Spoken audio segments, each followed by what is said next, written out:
Olá, meus amigos e minhas amigas. Bem-vindos a mais um podcast aqui da Bcrypto, o ABcast. Temos nome agora, temos o ABcast, um novo nome oficial aqui do podcast da Bcrypto. Esse é o nosso episódio número 5 aqui. Nós vamos falar hoje sobre pagamentos com cripto. Vamos falar sobre pagamentos, né? Uma coisa... Tranquila. A função original da criptoeconomia foi pagamentos, né? Foi a primeira função criada, né? Então hoje vamos conversar sobre isso. E para falar sobre pagamentos, aqui eu tenho dois grandes convidados muito importantes, membros aqui da Bcrypto. Um deles é um membro, inclusive, fundador. Vou começar apresentando por ele, João Canhada, fundador da Foxbit, uma das empresas mais antigas de cripto aqui do Brasil. Canhada, meu amigo, muito bem-vindo. Obrigado por hoje. Obrigado pelo convite, prazer estar aqui participar e poder contribuir um pouquinho. Muito bom, muito bom. E Felipe Brasileiro, o Brazuca, pode ser assim? Pode. Fundador da LoopPay. Meu amigo, muito bem-vindo, obrigado por esse bate-papo de hoje. Muito obrigado, viu, Bernardo? Muito feliz de estar aqui com vocês, então vamos falar de tudo aí. Vamos falar um pouco sobre esse tema gostoso que é falar sobre cripto e falar sobre pagamentos com cripto. Vamos começar então, né? Canhada, eu acho que você tem uma história muito legal. Fundador, né, de uma das exchanges mais antigas do Brasil, né? Se não a mais antiga, posso dizer que foi mais antiga? Não, uma das mais. Mais uma das, né? E nós estamos falando aqui de um momento que você começou a construir algo onde tudo era mato, vamos colocar assim, né? Onde ninguém nem conhecia, ninguém nem sabia o potencial. Fala um pouco da trajetória, como foi a fundação da Foxbit até chegar até aqui hoje. Boa, bom. Quando eu tomei a decisão de empreender em cripto, foi logo após a queda da MTGOX, Silk Road, toda aquela situação difícil no mundo cripto. O Bitcoin tinha caído 80%. E eu olhei para aquilo e falei, caramba, eu quero trabalhar com isso. Motivador. Típico pensamento de empreendedor. Mas, assim... Até 2013, eu tinha uma transportadora com meu pai lá em Mogi Guaçu. A gente teve problemas financeiros e eu estava numa situação delicada economicamente. Conheci a SPC e Serasa bem a fundo. Te entendo, posso falar que eu te entendo. E aí eu estava procurando uma alternativa para ganhar dinheiro. E eu gostava muito de computador, internet, eu fui em todas as Campus Parties, eu sempre fui um cara muito antenado em tecnologia. E foi quase que literalmente ir no Google e dizer... como ganhar dinheiro na internet. E aí apareceu o Bitcoin, eu já tinha ouvido falar em umas dessas Campus Parties que eu tinha participado, me atentei um pouquinho, descobri alguma corretora que já existia na época, final de 2013, fiz um cadastro, depositei R$50, comprei um pouquinho de Bitcoin e deixei pra lá, fui fazer meu dia a dia, né? Passou alguns dias, me lembrei e voltei pra checar o que tinha acontecido. Aqueles R$50 estavam perto de R$60. Eu achei surpreendente pelo período, curtíssimo prazo, alguns dias apenas, e decidi me dedicar para entender o que era aquilo. E fui procurar. Não tinha site especializado, não tinha portal de notícias, tinha nada, muito mal as informações a respeito de cripto. Eu descobri fóruns. Então, um grande, tanto o Bitcoin Talk, né, o principal, mas um que mais me ajudou foi o Bitcoin Brasil no Facebook. Então, um grupo de Facebook. Entrando lá, comecei a entender como funcionava o mercado e descobri que a pessoa negociava, comprava e vendia cripto no Facebook. Eu olhei para aquilo e vi como uma oportunidade. Iniciei basicamente, olha, eu tenho Bitcoin para vender, meu preço é tanto, negociava por chat, recebia o dinheiro em conta corrente e mandava o Bitcoin para o cliente final.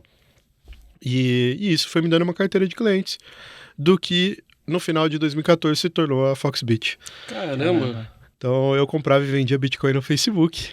Peer-to-peer raiz, hein? Peer-to-peer raiz.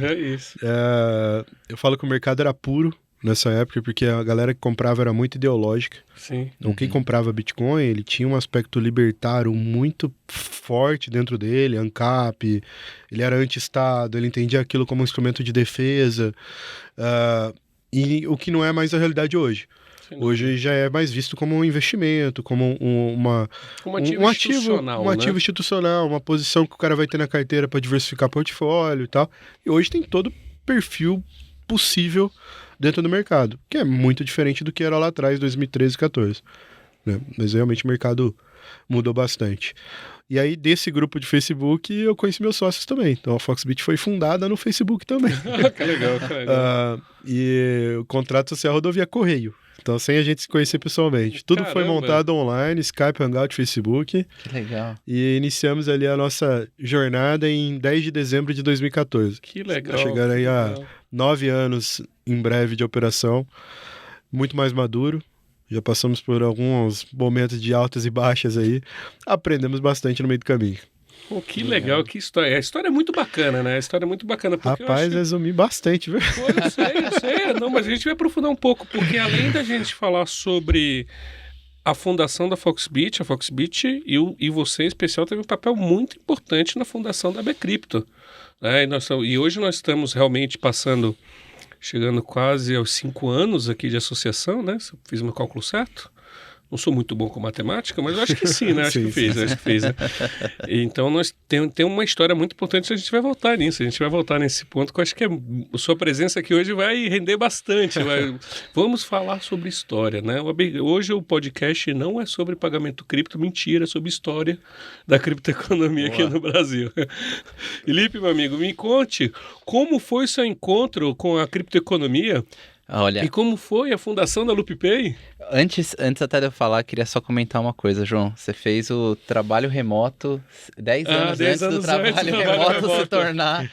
Pois Ele é. já era o novo normal. Ele já era o novo Ele normal. já era o novo normal. Cada sócio morava numa cidade. Foi muito. Cara, foi legal. O cara falando sobre contrato social por correio, eu falei, estamos em 2021? Não, estamos em 2014. O cara já estava à frente de seu tempo. Exato. Genial. Cara, de forma bem rápida, também resumindo aqui para não tomar muito tempo, mas a minha história, eu sempre fui empreendedor desde a época da faculdade. Eu era o maluco, né, dos meus amigos ali que na época queriam trainee e eu era o único doido que queria empreender. Tentei montar um negócio na época da faculdade, não deu certo, tá? Não fui um Mark Zuckerberg da vida, quebrei mesmo com estatística média e acabei me apaixonando por empreendedorismo. Fui depois trabalhar na Rocket, me tornei parte da liderança da Mobile, fui sócio na Mobile, e-commerce de imóveis. Saí depois para montar uma empresa chamada Parafuso, que foi um Uber de diaristas, montadores de imóveis. Muita coisa aconteceu nesse meio do caminho. Nessa época eu conheci cripto. Eu estava numa viagem conhecendo alguns investidores nos Estados Unidos. E aí estava rolando a febre do CryptoKitties. Cara, eu não sei como, assim, foi a maior bagunça. Eu sei que eu transferi um valor para um cara que já tinha não era nem um gato na época, aquele NFT que eu comprei, era um pássaro com perna de gato, e era um negócio assim maluco, e o negócio tava valorizando bizarramente, e eu olhava para aquilo e falava, eu não sei direito o que é, mas eu preciso fazer parte disso para entender.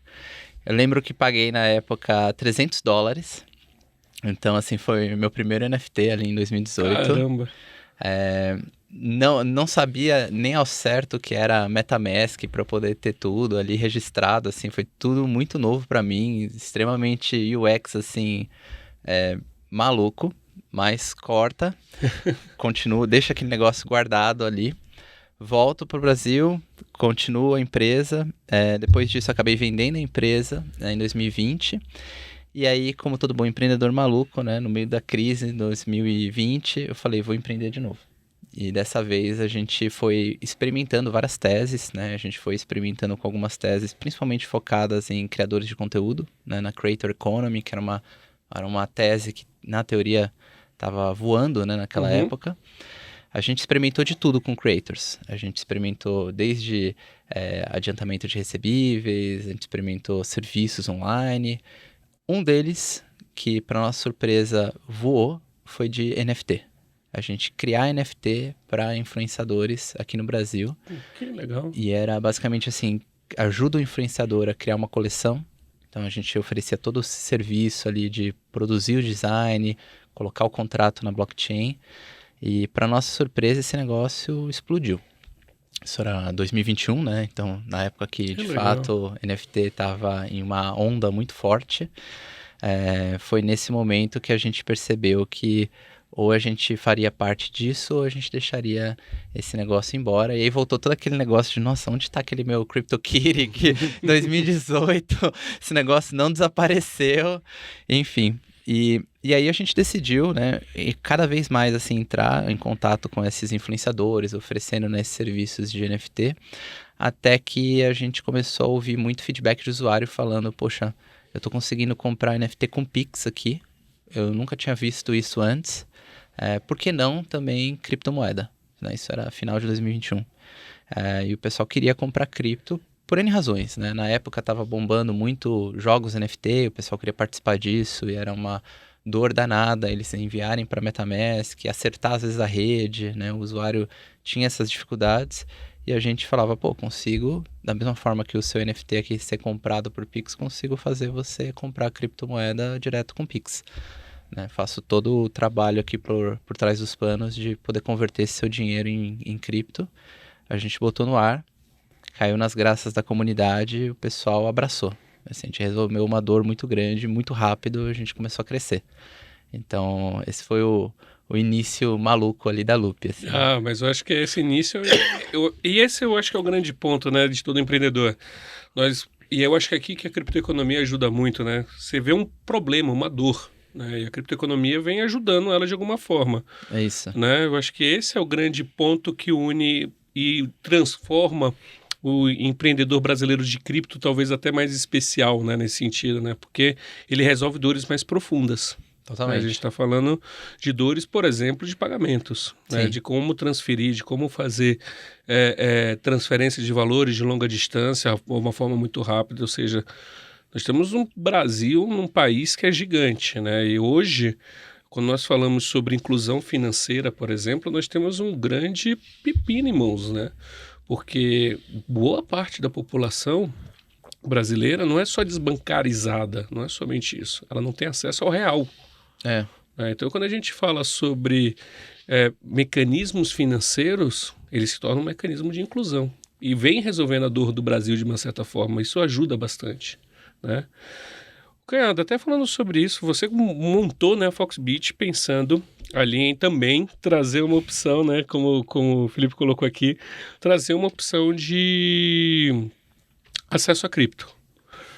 Mas parou no acesso a cripto, foi feito, você montou a exchange.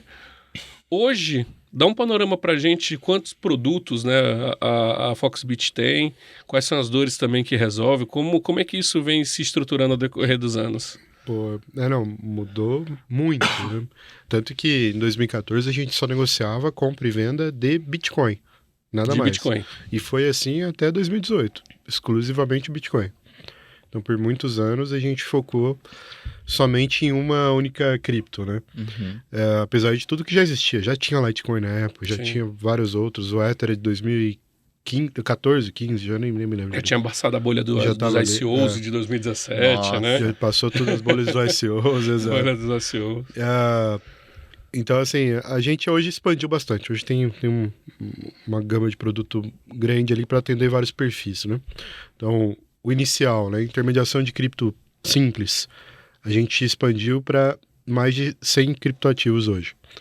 Aí, isso somente falando de Foxbit Brasil. Então, cripto contra real, vamos falar assim. Tem pouco mais de 100 hoje. Tem, dentro desse universo ali, precatórios, tokenização de direitos de música, créditos judiciais, tokenização propriamente de tokens, utility tokens, por exemplo, o Buda Spa. A gente montou esse token de recompensa, de fidelidade ali, junto com eles. E aí também, a partir disso, né, a gente tem a tecnologia de Crypto as a Service, onde a gente fornece infraestrutura para o mercado. Então hoje, qualquer wallet, fintech, banco digital, que queira se tornar uma corretora de cripto, ele basicamente se conecta às minhas APIs e está pronto. Hoje, o nosso maior case é a 99 Taxi. Então, dentro do app da 99 Taxi, você consegue comprar e vender criptomoedas com muita eficiência. No trânsito. Não dirigindo, né? De preferência não dirigindo. Mas uma vez que você está parado...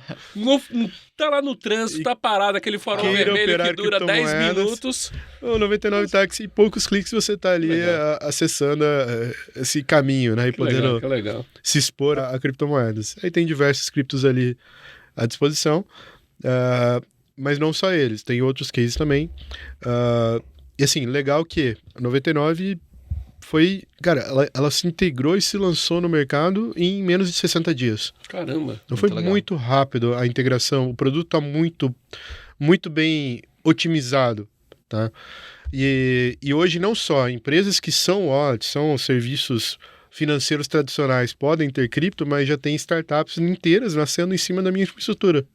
Então uma startup nova de compra e venda de cripto que vai nascer conectada à minha liquidez, à minha tecnologia. Então tem alguns empreendedores já usando aquilo que já foi criado. Ele não precisa recriar a liquidez do zero, recriar toda a estrutura. Ele pode conectar e passar a utilizar aquilo que já está pronto. Isso traz escala, traz eficiência. Além disso, a gente lançou a Foxbit Internacional, focada para traders, né? Foxbit Seychelles, e ali eu tenho cripto, mais de 700 pares de criptomoedas. Caramba. A gente integrou a liquidez da OKX, que é a segunda maior corretora do mundo hoje. Então você tem profundidade para compra e venda de qualquer tipo de ativo e qualquer tamanho de ordem ali, tranquilamente. É uma corretora cripto, né? Ela não aceita fiat, dólar, euro, real, não. Mas Tether, USDC, Bitcoin, sim, beleza. E se o real for digital, ele vai aceitar? Porque não é uma possibilidade. Vamos acompanhar a evolução da tecnologia. Né? Tudo é possível. Mas você tem uma liberdade transacional, né, ali. A gente espera, com isso, diminuir a distância entre Foxbit Brasil, entre o grupo Foxbit de modo geral e as outras corretoras gringas mais grandes que existem no mundo, né, OKX, Binance, enfim.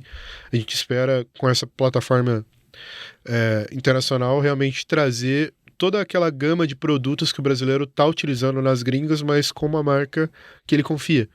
Uma empresa que ele sabe onde nasceu, quando nasceu, quem é que está por trás. Então a gente espera realmente trazer... Os administradores aqui no Brasil. Trazer valor para a comunidade brasileira, mas não só brasileira. Está aberto para o mundo. Tá? Qualquer pessoa no mundo pode ser cliente da Foxbit Pro. Tá? Que legal. Então, além disso, temos o Foxbit Pay, que é um modelo de recebimento em criptomoedas. Então, qualquer negócio, qualquer business hoje que queira acertar criptomoedas em seu estabelecimento, basta ele ter um cadastro para Foxbit. Esse já é um produto que é um opt-in simples, ele leva menos de 1 minuto, uma vez que ele tenha o cadastro aprovado na Foxbit, para ativar essa função e poder usar esse produto para recebimento de cripto no seu comércio. Então ele pode ter lá débito, crédito e Bitcoin, sem nenhum problema. E na configuração do Foxbit Pay ele escolhe se ele quer receber o Bitcoin e ficar em Bitcoin, guardar esse ativo pelo longo prazo, ou dias, o que ele escolher, ou se ele quer realmente uma venda... carteira dele, né? Exato, se ele quer guardar para a carteira dele, ou se ele quer simplesmente vender para real no mesmo milissegundo que ele recebe o ativo. E para ele é nada mais do que um pagamento à vista. Então, se eu preciso receber por esse copo R$50, eu configuro dentro da Foxbit Pay o que eu quero. Receber aqueles R$50 em criptomoedas e guardar em criptomoedas, à mercê da valorização ou desvalorização daquela quantidade, ou se eu quero realmente receber os R$50. E aí pronto, você recebeu os R$50, em milissegundos você já está com R$50, já pode sacar os seus R$50. Não tem nenhuma restrição igual aos cartões, nem taxas tão grandes quanto os cartões, então é bem eficiente. O produto está pronto. A gente lançou inicialmente só para a empresa, mas hoje já é aberto para toda a base, porque houve uma demanda de profissional liberal. Cara que é programador e trabalha para uma empresa na Alemanha. E ele queria trocar o método de pagamento dele porque ele entende que faria sentido receber em criptomoedas. E até porque no Brasil existe hoje um prêmio em cima do Bitcoin, das criptos em geral, comparado ao preço internacional dela. Uhum. Porque quando você... Hoje não se minera Bitcoin no Brasil. Naturalmente, os Bitcoins vendidos dentro do Brasil, eles provavelmente foram importados em algum momento. Entre aspas, né? Entre aspas. Alguém remeteu o dólar, comprou Bitcoin lá fora e vendeu no Brasil. Ele tem que colocar dentro desse ativo os custos.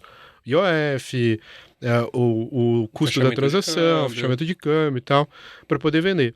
Então existe um prêmio na compra e venda de Bitcoin no Brasil, hoje varia ali entre 0,7% a 1,5%, dependendo do dia do momento. E se esse profissional liberal passa a receber o pagamento dele em criptomoedas, ele vai ganhar esse prêmio. Então, se hoje ele recebe via wire transfer um pagamento internacional pelo salário dele, o serviço dele, além dos dias para chegar esse dinheiro que demora, ele vai receber abaixo do dólar comercial de fechamento, às vezes 2%, 3% abaixo do fechamento. Em criptomoedas, ele passa a receber em minutos, segundos ou minutos, e ele recebe cerca de 0,7% a 1% acima do dólar comercial. Justamente por essa disparidade entre mercados. Por essa disparidade entre mercados. Então ele tem um ganho potencial muito grande ali, ele maximiza o salário dele. E ele pode prestar serviço para o mundo todo. Então, realmente, a gente entendeu que tem esse benefício para esse tipo de perfil de profissional e liberou para a base toda. Então, tá? hoje a gente não tem mais a gente tem... como eu posso falar? Temos aqui profissionais globalizados. Globalizados, sim. A pandemia permitiu muito isso. O pessoal trabalhar de casa, viver no interior do Brasil, trabalhando para uma empresa na Alemanha. Entendeu? Exato. E a empresa na Alemanha, ela quer pagar em criptomoeda, ela não quer pagar em wire transfer, porque é ineficiente para ela também, tanto quanto para o recebedor aqui, entendeu? Então, você maximiza tudo utilizando criptomoeda. Você tem uma velocidade, uma eficiência de capital e um ganho de capital propriamente, em apenas trocar o meio de pagamento, o que é bizarro. Vamos concordar que é bizarro. Mas acontece, existe. Então temos o Foxbit Pay, a Foxbit Pro, o Marketplace para tokenização, a corretora em si Brasil.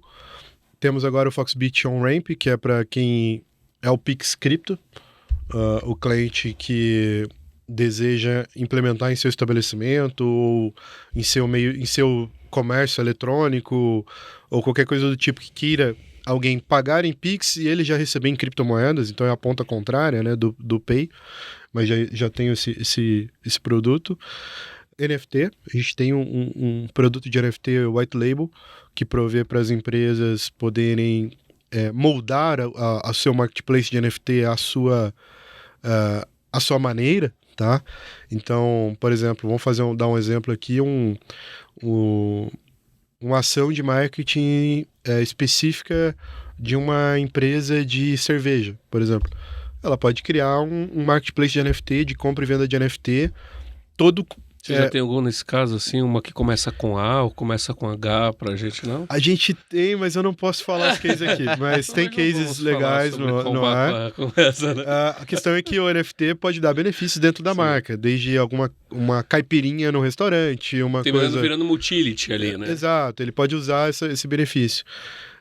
E a marca quer essa exclusividade, né, de ter um ambiente proprietário com a marca dela, o rosto dela, a identidade visual dela. E a gente entendeu que a gente pode trabalhar nesse caminho. Temos também a staking, e inclusive o staking as a service. Então, por exemplo, esses mesmos caras que hoje implementaram o Crypto as a Service para compra e venda de cripto, ele também pode implementar a nossa infra de staking. Então, se eu tenho compra e venda de Ether dentro do app da minha wallet aqui, eu também posso ter uma renda passiva que eu vou compartilhar com esse cliente final, em cima da custódia daquele ativo que tem stake nativo dentro do protocolo. Eu não sei quanto tá grego falar isso para algumas pessoas, mas alguns protocolos de criptomoedas, por exemplo o Ethereum, que é um dos mais famosos, ele paga um retorno médio cerca de 4,5%, 5% anual. Tipo, deposite aqui. Para você depositar e travar esse caixa dentro do protocolo. Exato. Então você deposita lá um mínimo de 32 Ethers dentro do protocolo, dentro do smart contract, e você passa a receber cerca de 5% anual em cima desse ativo. Tá?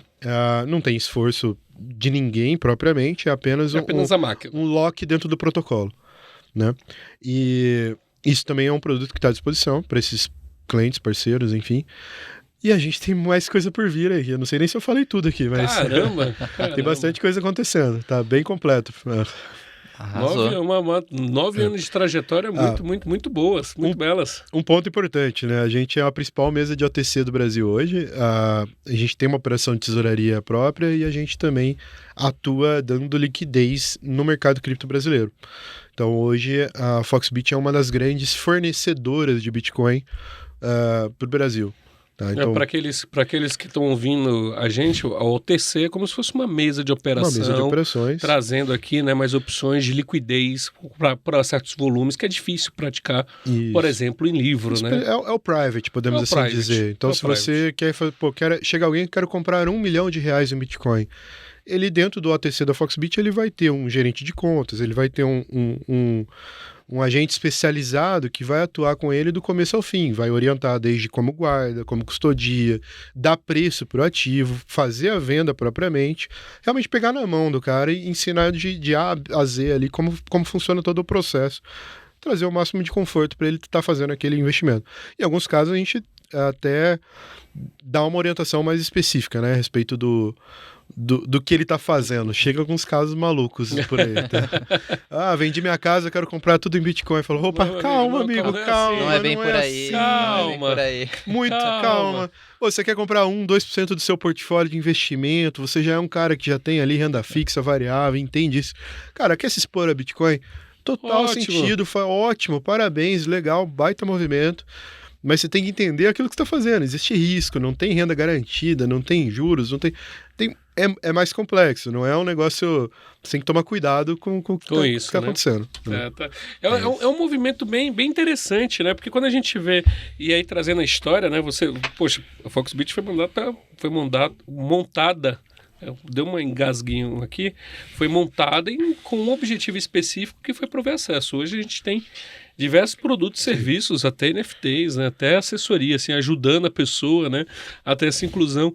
E, Felipe, como é que você está olhando no mercado? Como está o roadmap? Como você está vendo a LoopPay encaixando? Como é que a LoopPay está vindo, de fato, agregar ainda mais hoje no mercado? Hoje percebe-se, né, que começou por uma questão bem pontual, um contato seu, né, com um NFT, uma coisa louca, você sentiu uma dor do mercado e falou, opa, eu vou prover ali esse conserto desse problema, né? É justo. E como é que você está olhando aqui, meu amigo? Tanto seus produtos e serviços hoje, quanto você está olhando no futuro? Acho que, primeiro, assim, a gente, como empreendedor, a gente está sempre resolvendo o problema, né? E a gente quer trazer... Né? Esse é o principal, Esse é o principal, né?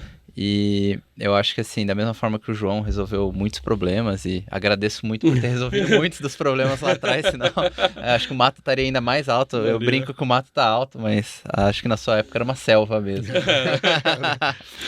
E o que a gente vê hoje, assim, a gente acredita muito na tecnologia, a gente acredita muito no benefício que isso pode trazer. Não é à toa que a gente vê o regulador no Brasil, como o Banco Central, fazendo um esforço para criar assim, um panorama futuro de tokenização na economia. Então a gente acha que tem muita coisa para acontecer ainda nesse mercado, mas que o que na nossa visão é a dor hoje é como usar isso de uma forma mais fácil, né? Então acho que quando o nosso produto inicial cresceu assim, né? Então o Pix, né, para você poder comprar cripto, né? A gente fez todo um trabalho de conectar aqui com corretoras locais por debaixo dos panos para o cliente, quanto corretoras descentralizadas, né? E aí o resultado disso foi que a gente meio que de cara trouxe ali uma centena de tokens, né? Mais de 800 tokens na época, logo de início, assim, para o cara poder comprar direto. Não, foi maluquice, Foi uma tacada grande. Foi maluquice porque, assim, você conecta com um milhão de caras, né? Você tem que conectar com o Uniswap, você tem que conectar com o PancakeSwap, né? Falando nomes aqui que às vezes as pessoas nem conheçam. Não, eu não conheço. Mas garantir que basicamente você tem, às vezes, uma rota mais clara e mais rápida ali para você chegar num token que, às vezes, o usuário quer comprar porque ele quer participar de algum projeto, ele acredita num projeto novo que ele encontrou na internet. Em vez de ele fazer ali 1 milhão de trajetos, ele chega direto com o Pix para comprar aquilo. tanto o caminho de compra quanto o caminho de venda, né? Acho que a gente acabou se consolidando muito por isso. E uma vez que você facilita, né, a entrada e saída, né, que a gente fala aqui na Loop do usuário para ir para cripto, qual que é o próximo passo? Né? O próximo passo que a gente vê é gerir os seus ativos que estão sob custódia sua. Para quem já usou uma MetaMask, sabe que não é uma tarefa trivial. A gente brinca assim que, é um conceito muito legal, mas a blockchain, ela ainda assim, no seu lado Web3, ela ainda é muito difícil de usar. Né? O UX, assim, não é uma coisa tão fácil quanto você abrir um aplicativo de um banco digital hoje em dia.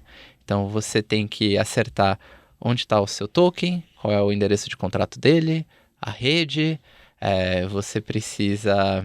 A rede hoje em dia isso é complicado, né? Porque trouxe um grau de dificuldade a mais, né? Totalmente. Não basta você ter o endereço para onde você vai mandar, não. Você tem que ter a rede correta. Você tem que ter a rede correta, você tem que lembrar das suas 12 palavras, que se você esquecer das suas 12 palavras, perdeu aquele criptoativo daquele endereço para sempre.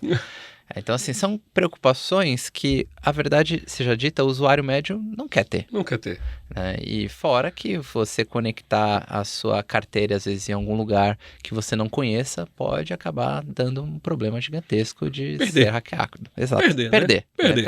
Exatamente. No final do dia, ser roubado. De forma digital, mas ser roubado. De forma digital, mas ser roubado, exatamente. E você acha que toda essa dificuldade... É uma pergunta que eu queria fazer para vocês dois. Você acha que toda essa... Porque... Desde o início, né, a criptoeconomia, a cripto, não vamos colocar nem criptoeconomia ainda, né? A cripto, ela nasceu como uma função de pagamento. Isso. Né? Mas ela terminou esbarrando em várias questões de UX. UX, ou melhor, de desenho, de interface aqui, de como transferir de um para outro. Esse ainda continua sendo um problema para a adoção de cripto? Vocês acreditam que essa dificuldade ainda continua ou ela já está sendo superada? Vocês enxergam que isso já está sendo superada? Quando vocês veem aqui a utilização como bem de pagamento realmente?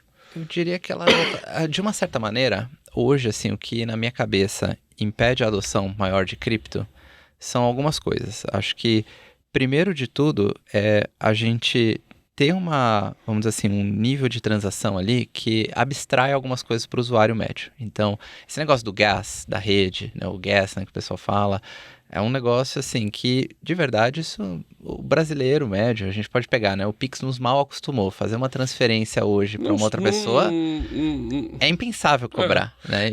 É como se fosse no mercado de capitais, quando você faz aquisição de algum ativo, tem uma taxinha lá que você paga, que é a taxinha de... N taxinhas que você paga, mas que a pessoa nem sabe o que é. Ela está pagando aquilo, né? Então, hoje ainda existe esse momento ainda de... entender qual é cada taxa, entender o que está sendo usado e gastado. É isso, Você tirar isso da frente, abstrair essa questão das 12 palavras-chave, você ter uma experiência que se assemelha a um banco digital, eu acho que vai aumentar a adoção bizarramente de cripto. Tenho muita convicção nisso. O outro ponto acho que precisam se criar mais use cases reais para dentro de cripto. Sendo, vamos dizer assim, a bola da vez agora é a tokenização, mas existem outros. Eu acredito que com mais casos de uso real, a gente vai cada vez mais popularizar a adoção de cripto, pagamentos com cripto. Acho que um grande caso de uso é remittance, né? Que é você fazer essas transferências, né, internacionais, como o João colocou. O pagamento cross-border, pagamento cross-border. Ou assim, pagamentos internacionais, ou remessas internacionais, chama como quiser. Chama como quiser, mas a gente vê também casos na Loop de pessoas que são PJs, elas são desenvolvedores, eles trabalham para fora, é mais fácil você receber em cripto, como o João comentou, às vezes ele leva dias úteis para receber o valor de uma remessa. Isso que cripto... quando não se perde pelo meio do caminho, porque... E quando chega, perde dinheiro. E quando chega, perde o dinheiro. Exato. A gente já tive algumas experiências com isso, de falar, mas pra onde foi o dinheiro? Se perdeu na Swift. Se perdeu, mas perdeu como? A Swift não é um sistema dos bancos? Mas eu acho, eu acho que esse é o ponto, Canhada. Até eu queria puxar para ti também. Você começou em 2014. Em 2014, imagino que não tinha ninguém utilizando cripto para meio de pagamento. Agora você já trouxe, por exemplo, uma gama de produtos e serviços. Facilitou a adoção? Facilita a adoção, mas os problemas são muito parecidos com o que era lá em 2014. A custódia é tão difícil quanto era em 2014. A usabilidade ainda precisa melhorar. Tem as facilidades do cara poder comprar e vender e se expor a cripto, tal como um banco digital? Tem. A própria Foxbit, a usabilidade, a experiência de cliente é muito melhor do que era lá em 2014. Em segundos, você fez o Pix, já comprou seu Bitcoin e tá ali pronto. Agora, a partir do momento que fala, quero retirar os Bitcoins da Foxbit e mover para outra corretora. Aí já tem o próprio cliente, ele passa por uma situação inerente à cripto, ele passa a ter um pouco de receio.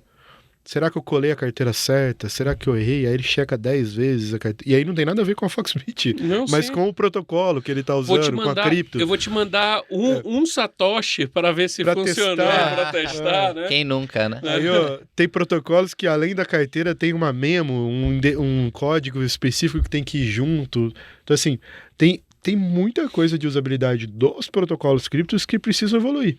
Aí tem o custo de transação que é caro. Beleza, o Bitcoin ele é seguro, ele não é eficiente. Então ele é seguro do ponto de vista de você guardar, armazenar o ativo em si. Agora, do momento que você... Uma rede que nunca foi quebrada, né? Exato. No momento que você precisa de velocidade para transação, talvez ele já não seja o ativo ideal. Aí foram lá e criaram uma camada em cima do Bitcoin, que é o Lightning Network, que é uma rede em cima da rede do Bitcoin, que tem velocidade. Beleza, mas não é seguro. Você não consegue armazenar grandes valores dentro do Lightning, mas você pode usar aquilo, pequenos valores, para velocidade. Pagar um pãozinho na padaria e tal. Ok. Então, assim, sempre no momento você está abrindo mão de alguma coisa. Se você quer velocidade, você perde segurança. Se você quer segurança, você perde velocidade. Tem um triângulo que determina isso. Eu não estou lembrando agora os 3 pontos específicos, mas esses 2 fazem parte. Então, assim, ainda não resolveram completamente. Bom, resolver no médio prazo? Provavelmente. Mas ainda tem bastante coisa para ser evoluída aqui. Né? Fora 1 milhão de endereços, né? Fora 1 milhão de endereços, um monte de endereços. Um dado interessante que a gente fez de pesquisa com os nossos usuários é que, em média, eles têm 10 carteiras. 10 endereços de carteiras. Exatamente. Então, imagina gerenciar tudo isso. É muito sofrimento para o usuário, assim. Então, a gente está falando, na verdade, de uma mega oportunidade, né? Aqui, né? Exato. Essa é uma das coisas que a gente lançou. Então, no mês passado agora, a gente lançou um aplicativo que permite você ser como... Eu brinco que a gente é como se fosse o guia-bolso de cripto. Então, você conecta suas carteiras e você gerencia tudo de um lugar só. Compra, vende, transfere. Então, para que criar uma carteira nova se eu posso gerenciar todas essas carteiras e ajudar o usuário a gerenciar o seu valor que você tem em cripto, né? Então, esse é um pouco da dor que eles têm. E eu acredito que essa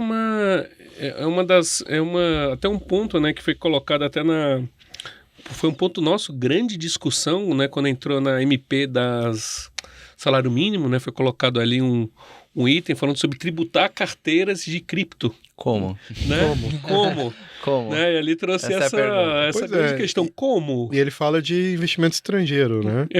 Mas o Bitcoin tá onde? A gente tá falando de um ativo que não tem jurisdição, ele tá na internet. Em todo lugar e lugar nenhum. Exato, eu posso ter uma chave de uma carteira de Bitcoin que tem ali a posse de 1 Bitcoin, e eu posso ter a cópia dessa chave que dá acesso ao mesmo ativo espalhado em 10 países diferentes. E aí? Onde está esse Bitcoin? Isso muda tudo. Tipo, não tem precedente para esse tipo de estrutura, né? A lei não se preparou para isso, não existia nem como. Não tinha nem como preparar uma operação que fosse onisciente, né? Está em todo lugar. Está em todo lugar, e aí? E agora? E agora, né? Exato. E para quem está nos ouvindo aqui, né, eu acho que é importante a gente lembrar, né, que assim, que o Bitcoin ele não tem um ponto geolocalizado, né? Cada computador que tem um protocolo instalado, ele tem uma copiazinha, né, de tudo que está acontecendo na rede, de todos os seus dados. Exato. E o acesso à carteira, eu posso ter ele escrito num papel as 12 palavras, 24 palavras, enfim, ou eu posso ter decorado, se eu sou um cara muito bom de memória. E aí, tá na minha cabeça. A chave criptográfica que dá acesso ao meu patrimônio.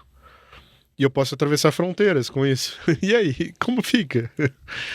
Esses são alguns desafios, né, quando a gente traz, mas quando a gente observa, até o Felipe colocou, achei, e você também, cara, colocou, hoje ele já tem uma função que é muito interessante, né? Eu acho que isso é uma coisa interessante. O Brasil está sofrendo de carência de profissionais que conheçam tecnologia blockchain para ali construir aplicações em cima, né, para construir interfaces, enfim, ter todo um modelo de integração. E esses profissionais hoje, o Brasil se tornou um exportador desses profissionais, ou seja, falta interno, né, e tem de sobra, né, vem de mercados externos, vem de sobra contratar aqui, né, e pagar isso de uma outra forma. Hoje, para recebimento de salário, cripto é uma boa maneira. Sem Ótima dúvida. maneira. Ótima maneira. Uma cripto é uma excelente maneira, né? 100% rastreável, traqueável, dá para você documentar o pagamento.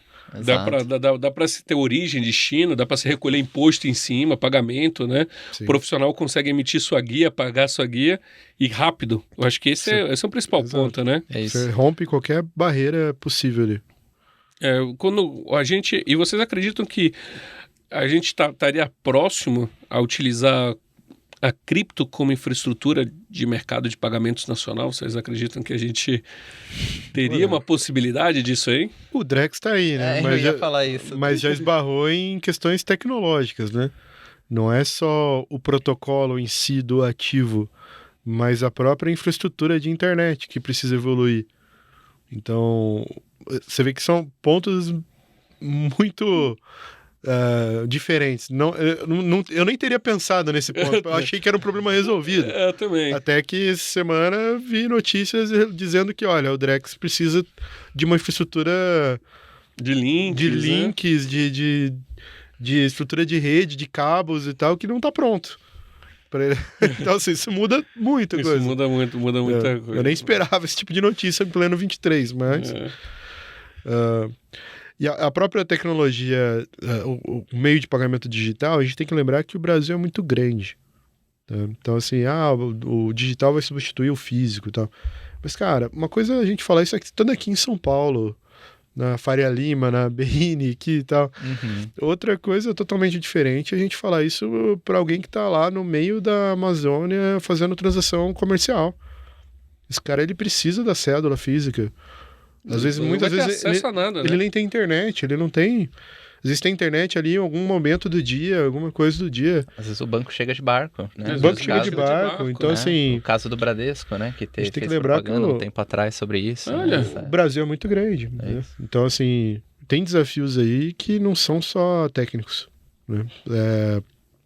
Tem muita coisa para acontecer.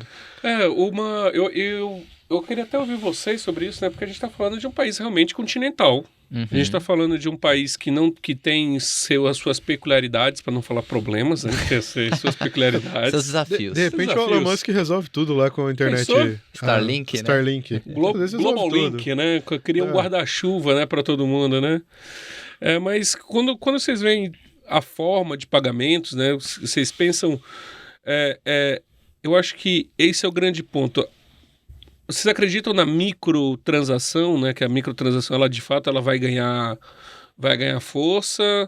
Ou isso é uma visão de que cripto ela vai ser utilizado realmente para transações mais robustas ou para pagamentos maiores?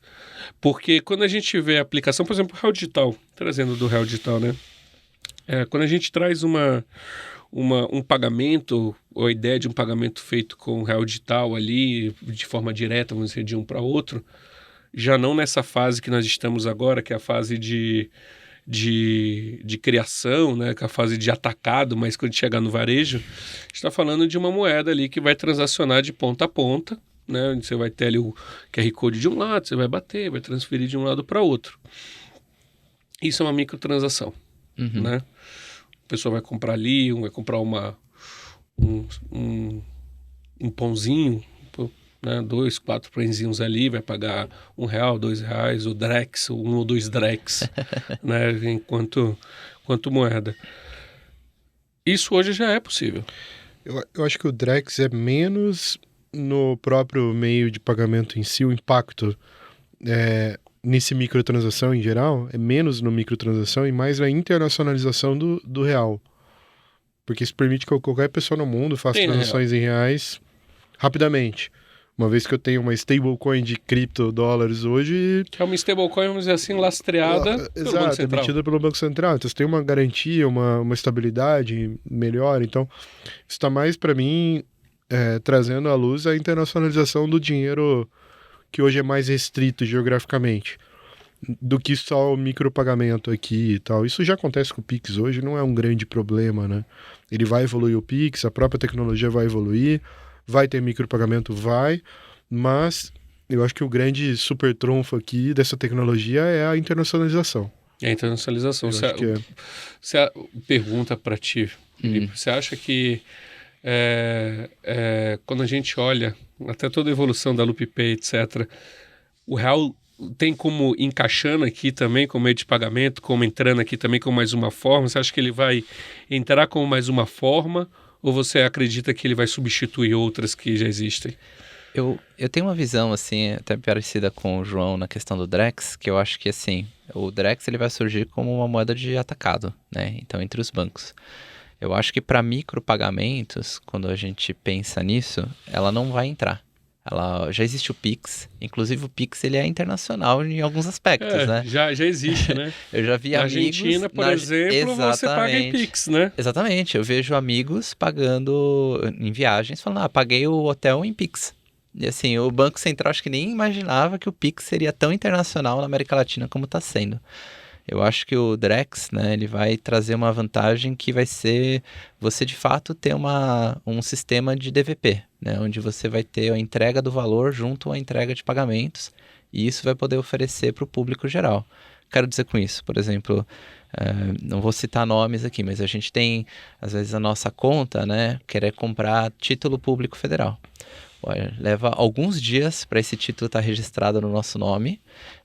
A compra é por e-mail. Isso é verdade.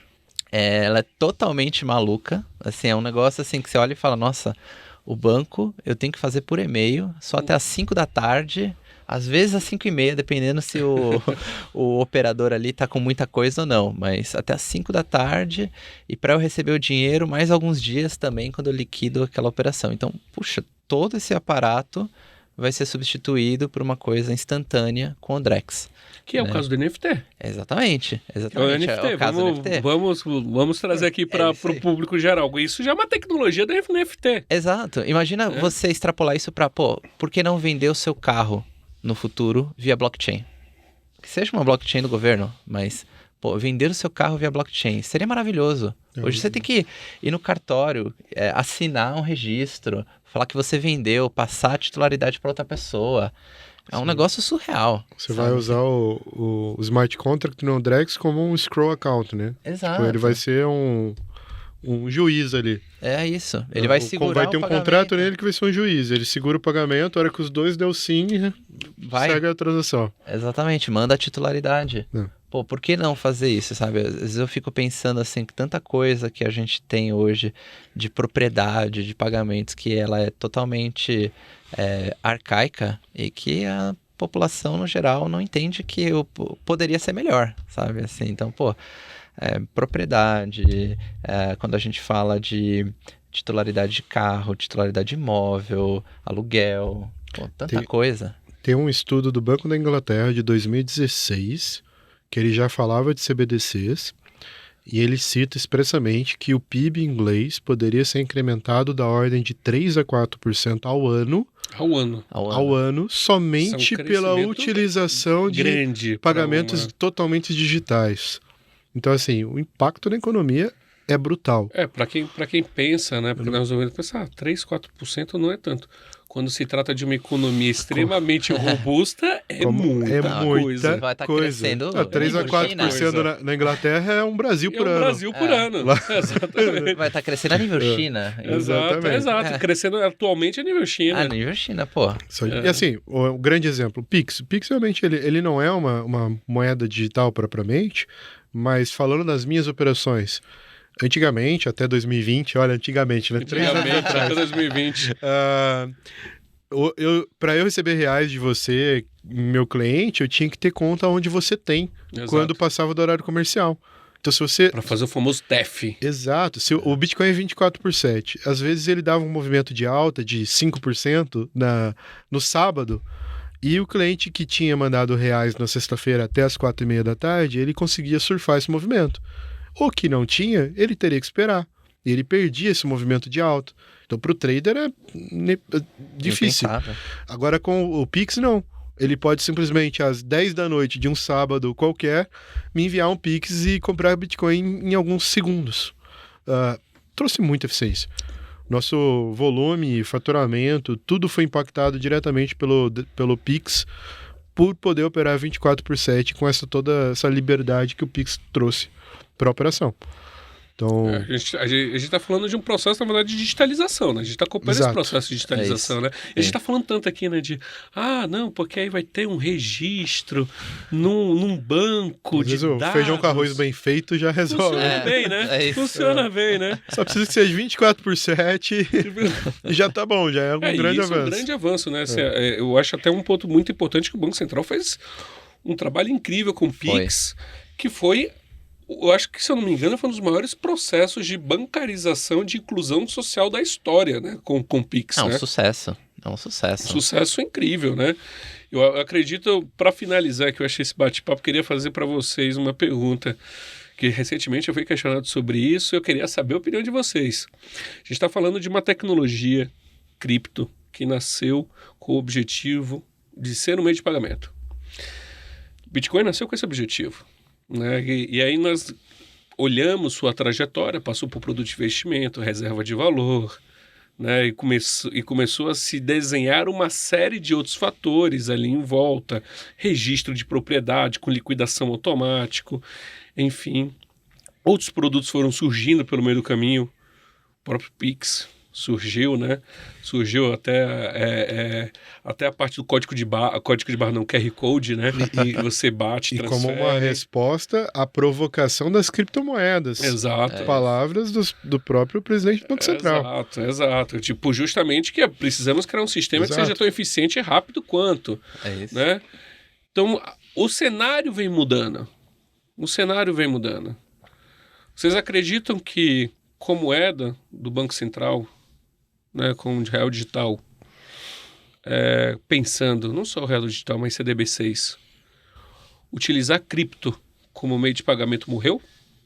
Não. Não, de jeito nenhum. Acho que não. De jeito nenhum, porque a tecnologia evolui de forma livre, globalmente.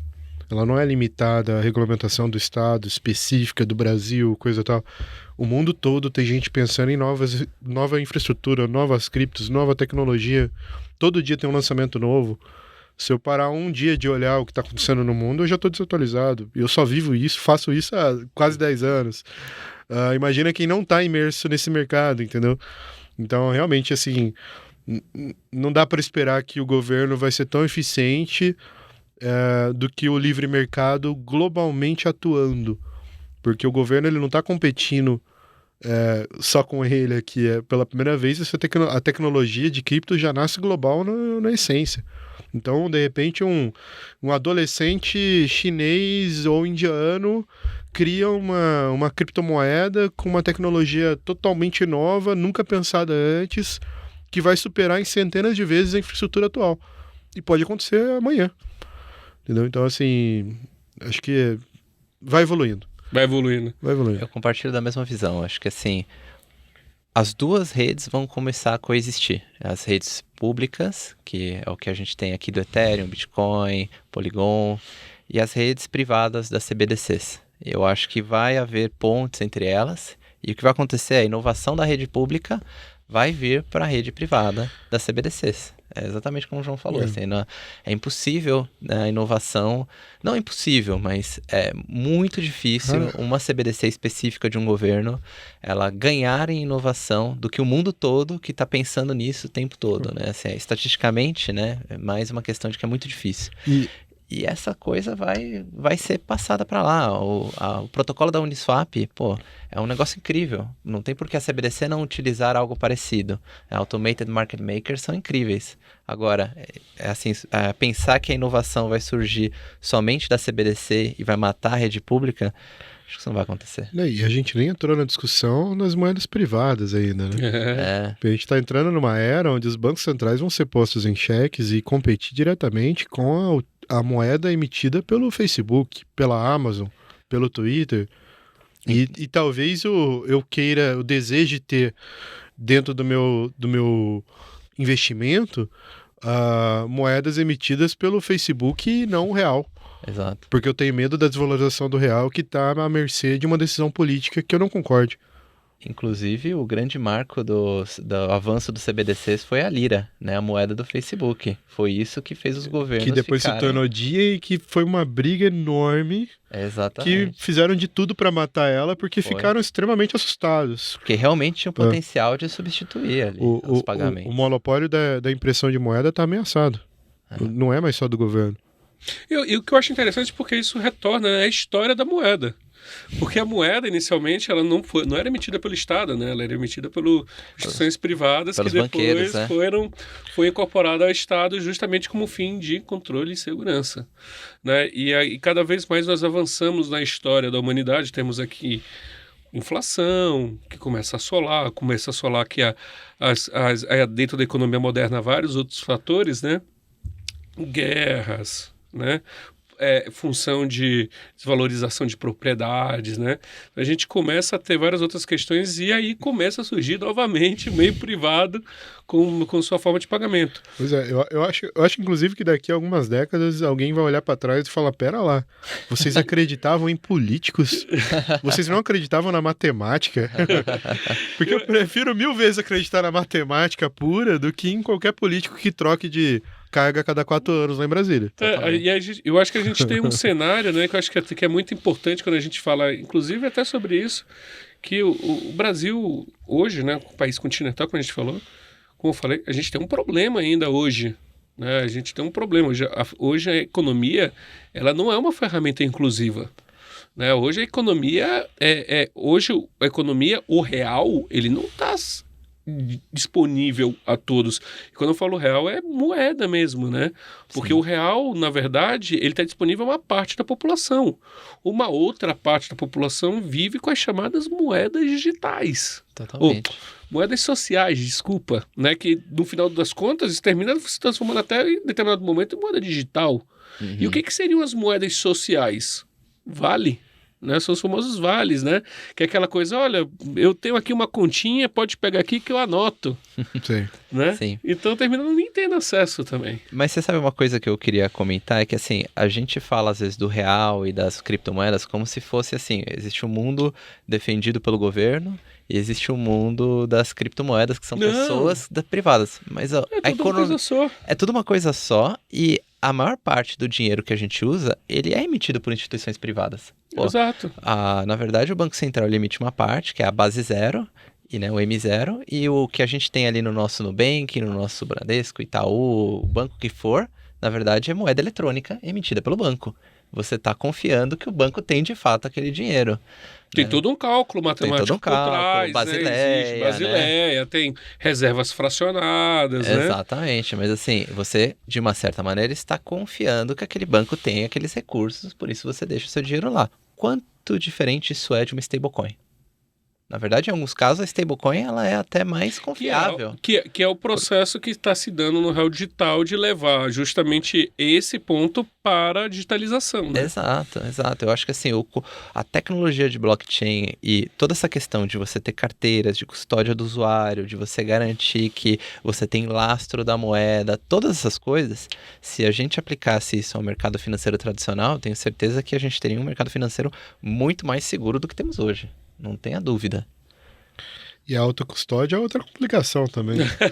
Calma, tem muita coisa ainda. Eu amo a autocustódia. Muita coisa, Ó, né? mês que vem a gente está lançando uma carteira MPC para o usuário, de autocustódia. O que é uma carteira MPC? Multi-Party Computing, que é basicamente a gente vai pegar essa chave privada de 12 palavras, a gente vai quebrar ela em 3 chaves diferentes, onde o usuário precisa de 2 para poder assinar. Então, se você tem o seu celular lá com o app da Loop instalado, você vai poder criar uma carteira onde uma chave fica no seu celular, a outra fica num backup e a terceira fica com a Loop criptografada por um PIN ou pela sua biometria facial. A gente não consegue usar, a gente não tem acesso àquilo, a gente não tem acesso à chave inteira, a gente só serve como um ponto de apoio para você poder assinar e se você quiser pegar aquilo e sair, você pode.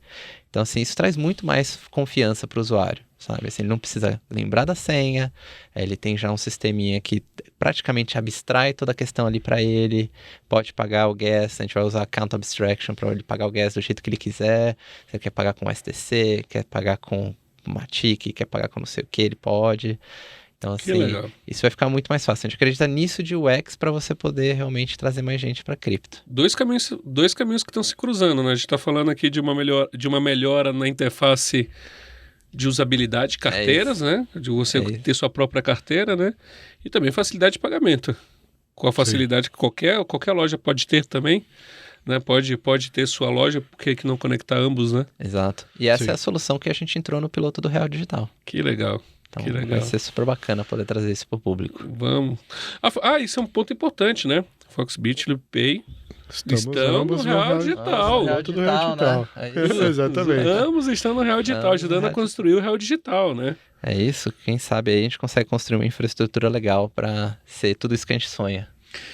Cripto está indo além, né, do mercado privado e também está se integrando. Agora foi difícil falar, né? Ao Estado, justamente para construir solução para toda a sociedade. Isso é maravilhoso, né? É isso. Isso é maravilhoso. Meus amigos, queria agradecer hoje. Muito obrigado por esse bate-papo gostoso, falando sobre pagamentos com cripto, né? A gente falou aqui sobre um monte de coisas, né? Fazendo um recap aqui, a gente falou sobre história, né? Falamos sobre a história da criptoeconomia, falamos um pouco aqui sobre utilizadores, sobre como o cripto poderia ser utilizado com pagamento, se vai substituir ou não, se o real vai substituir ou não as criptos atuais, né? Se vão conviver, como é que vai ser esse grande futuro que em breve, né, a gente vai ter em mãos e que já está acontecendo aqui atualmente no presente também algumas coisas já, né? João, meu amigo, queria agradecer a presença, muito obrigado. Muito obrigado por hoje. Obrigado pelo convite, estou sempre à disposição, prazer poder compartilhar um pouquinho da história e participar. Muito legal. Felipe brasileiro, o Brazuca. Brazuca. É o Brazuca. Amigo, muito obrigado por hoje, obrigado pelo bate-papo. Obrigado por tudo, viu, Bernardo? Prazer estar aqui. Prazer. Meus amigos, vocês que ouviram, vocês que viram aqui, prazer, muito obrigado aqui por ter acompanhado todo esse bate-papo. Entre lá no nosso site da ABCrypto, www.abcrypto.com.br e @abcrypto_oficial no Instagram. Muito obrigado, gente, e até lá.